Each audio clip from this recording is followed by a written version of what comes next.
Welcome to another unboxing video from theplayersaid.com. My name is Grant. Today, very excited to unbox this very cool looking operational level war game. And I would call it an introductory war game, but also has appeal to those who like war games, play them, and are used to them. This game is called We Are Coming, Nineveh, and it's from Nuts Publishing. This game deals with the attempted assault on the western portion of the city of Mosul in 2017. Very cool, has a lot of cool elements, uses some blocks, beautiful graphical design. So down here in the bottom, the graphic design is Nicholas Roblin, a very talented artist. And the game design actually has kind of a team approach. There are three main designers, and then Brian Train, who you all know, kind of consulted and worked with them on it. But Juliet, and I'm going to butcher her last name, Lemenahazi, and Harrison Brewer with Rex Brennan and Brian Train. Once again, very cool looking game, awesome looking box. I mean, that's amazing. I'm going to flip it over just to show you the back of the box. There's some of the cards, and then there's some different elements that you got to play with. It's a two-player war game. One player will play as the Iraqi Security Forces, or Daesh, Iraqi Security Forces, ISF, and then against Daesh, the Islamic State. The game, once again, is marketed as a operational style game, but has a lot of tactical elements. Love the name too, by the way. Here's a look at the blocks. Very cool stickers that you'll apply to them. Looking forward to that. Some great components. There is a solo mode included. I have played some of these types of war games solo in the past, and looking forward to this one as well. Just came out. This is a 2023 release. If you're not familiar with Nuts Publishing, they do a lot of very cool games, and this is one of those. So the game has a mounted map board, 92 blocks, 2 sticker sheets, 20 markers, 163 cards, 2 dice, the rule book, and a historical book with some designer notes. So without further ado, I'm going to go ahead and crack open the box. Once again, really great looking package. Very excited about this. So there are 2 bags of blocks. These are, I believe, the Iraqi forces, and then these are the forces of Daesh. So we're going to have to affix stickers to them. There are sticker sheets in there. I'll show you here in a moment. I enjoy stickering blocks. I've got kind of a little method where I do basically 2 to 3 at a time. This will take me no time at all. I'll get those ready. Bag of dice. They are rounded. I'm not a big fan of rounded. They are the light wooden style 6-siders, but I like the colors green and black to match the blocks. We also have 3 full packs of cards. These are called capability cards. These are event cards. And then these are called military council cards. So let's go ahead. I should have brought a knife. Oh, that opened easily. Let's go ahead and put that over to the side. Bunch of event cards. They have, it's interesting. I don't know if this is a turn number, but they have 1s and 6s. I don't see anything else other than 1s and 6s. So I'm not sure what that is referring to. Let's go ahead and turn those over and just get a look at a couple of them. Great layout, really pleasing design. Love the stylized kind of banner there with the, those are real world pictures of the damage done to the city.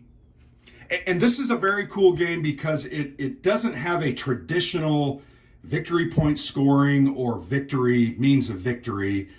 Victory is measured by a couple of components. I think there are 3 of them, if I'm not mistaken. One of them is how fast the mission is accomplished. Did you get in, defeat what you needed to, get what you needed, then get out? How quickly? Also, the collateral damage to the city itself, as you can see, mass devastation here. And I believe the third element is the casualties to the civilian population. So all three of those factors contribute to your victory, which I think is a very interesting and unique way of looking at a victory in a battle such as this. So here's a number of the card down on the bottom, starts with number 7. Fighting devastates the old city. If combat is currently being resolved in an old city area, add 1 collateral damage. So that's an example of that concept of what type of damage are you doing to the cities. So that's another one of those similar. There's another one. So it looks like a couple of these are very, very similar. Then we have fighting devastates Mosul. If combat is currently being resolved in an old city or urban area, add a collateral damage.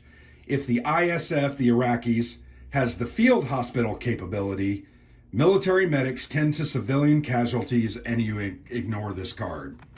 So obviously getting those capabilities is very important. Another one, fighting devastates Mosul. If combat is currently being resolved in an old city or urban area, add 1 collateral damage. If the ISF has the humanitarian assistance capability, which is different than the field hospital, you get to ignore the effects of this card.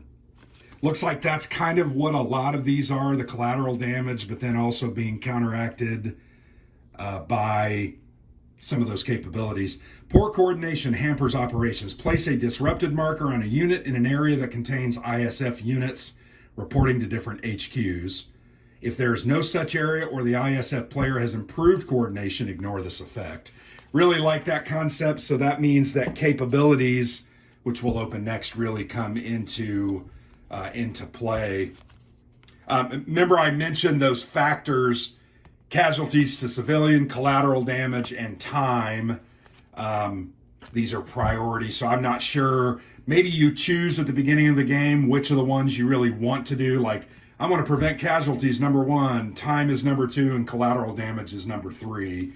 But those are priority cards. There are 3 for ISF and then 3 for Daesh. So that's kind of cool. Let's go ahead and open the capabilities. I've always been a big fan of capabilities and these card-driven war games. Obviously, that's something that is very common in coin series games. And capabilities, you know, if you get them early in a game, they can really make a significant difference. If you don't get them early and you get them late, they're almost not worthy of getting. So there are more event cards. So there's a whole bunch of event cards. I'll go ahead and we won't go through those. Capabilities. Let's look, and then we've got additional units. So let's look at some of the capability cards, just to give you an example.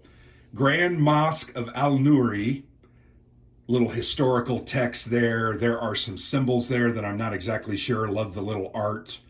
And this says a 1. Not sure if that's a cost or what. As soon as the first ISF unit enters the old city, play this card and detonate the explosives.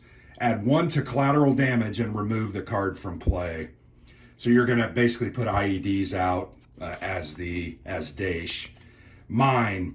A large quantity of explosives are detonated underground in an area adjacent to a Daesh tunnel marker. Roll for every unit in the affected area. The unit is disrupted, and on a 4+ also suffers a step loss. Another one, escape plan. Choose up to 4 Daesh combat units and roll a die for each. Add +1 if veteran, and +1 if adjacent to the river or any map edge. Unit suffers a step loss, remove unit from play, and increase damage, collateral damage by 1.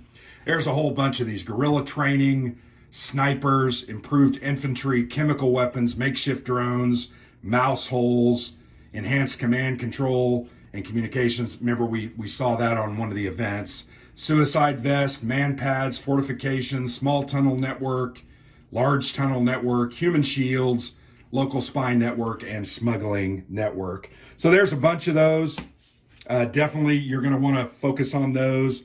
Let's look at the additional units cards. These look to be additional units that either can be added to your forces or change something. So technicals, we all know what technicals are. Basically a Toyota pickup truck with a 50 cal or some other machine gun in the back. May take advantage of fast road movement. May not enter Old City or use tunnels. So stay behind force. Play this card at any point during the game, including during ISF movement. Then remove from play. Immediately place 1 or 2 stay behind units in any areas. So these are just different units: arms cache, IED factory, media center, and mortars. So kind of cool. Like I said, love me some cards in war games.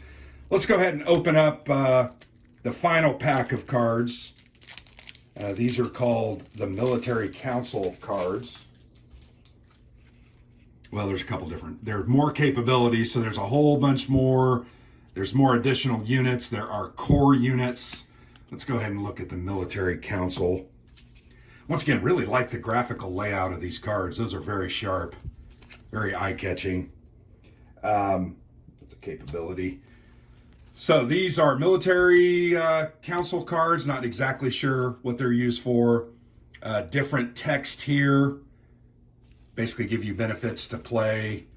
These first 4 or 5 are similar, and then it changes: media center, counterattack, attrition, reposition, IED factory. Yeah, so these just, maybe it's planning that you're allowed to do that ultimately ends up preventing certain capabilities or events from going off. Very cool. Let's go ahead and look at the rules. There are there's 2 books here. You got a designer notes and the historical notes. Love the graphic design again. And then here's the rule book. Rule book is 19 pages. Solitaire play, game, example, and rules are in the back, the last 2 pages. You have some optional rules there that you can add in. So really it looks like about 15 pages of rules here. Victory and defeat, those 2 pages. You've got special rules, control and retreat, combat modifiers. Oh, I'm so looking forward to this. Combat phase, how it works. Lots of great big picture examples of those. Starting the game, setup, intro, game components and concepts. Really nicely laid out. Let's go ahead and real quick look at this designer notes. I always love to read these. In fact, I love to read them first before we play the game. That way I act like I know something about it. Yeah, very cool. This is going to be a nice little read. Very excited about that. So yeah, there you go. Those are the 2 books. Now we've got the, here's some counters. Disrupted markers, a ×2 marker, jihad +1, and then some different, these look like tunnel markers or fortresses. So yeah, not a whole lot of markers. Now we have some stickers. There are a couple of sheets of stickers, right? These are mainly for the block units. There's those technicals we talked about earlier. Really nice looking, simple. Reminds me a lot of Knights of Fire, designed by Brian Train. Blocks kind of look similar. I think these are HQs here at the top. And then these are casualties, collateral damages, and time. Those track those 3 victory conditions. And those go on these round. You have 2 red and orange 1. That's where those go. And then you have supply markers for the front and back. So there we go. Nice looking stickers. I'm actually gonna, once I'm done unboxing this, I'm probably gonna go ahead and just put those stickers on. I'm kind of in a mood today, a very productive mood, which is a good thing. Sometimes you get tired or worn down. Today I'm feeling like I have a lot of energy, and therefore feel like I'm doing a lot of unboxings. Fully mounted map board, very nice, very sturdy. That'll lay flat. I'll throw a couple heavy games on it to kind of weigh it down. I'll get that out of the light there. But yeah, really, really nice looking game board. You can see the different districts, the roads, Old City. Remember, a couple of those events refer to Old City, clearly named areas. These are probably entry points. Here you've got some rules reminders, says stacking limits, Those must change. But yep, change based on terrain, which is kind of cool. Supply points, outside area of responsibility. Love the look of this board, frankly. Once again, very nice graphic design.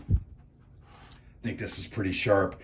Over here on the left, it looks like you keep your priority cards hidden here. Those are the ones that you put in order, these priority cards, order of maybe what you're focused on. Here is collateral damage, casualties that you're tracking, and then here's the time marker. Current event box up there. Yeah, so, you know, frankly, a very cool looking game. Lots of great looking cards.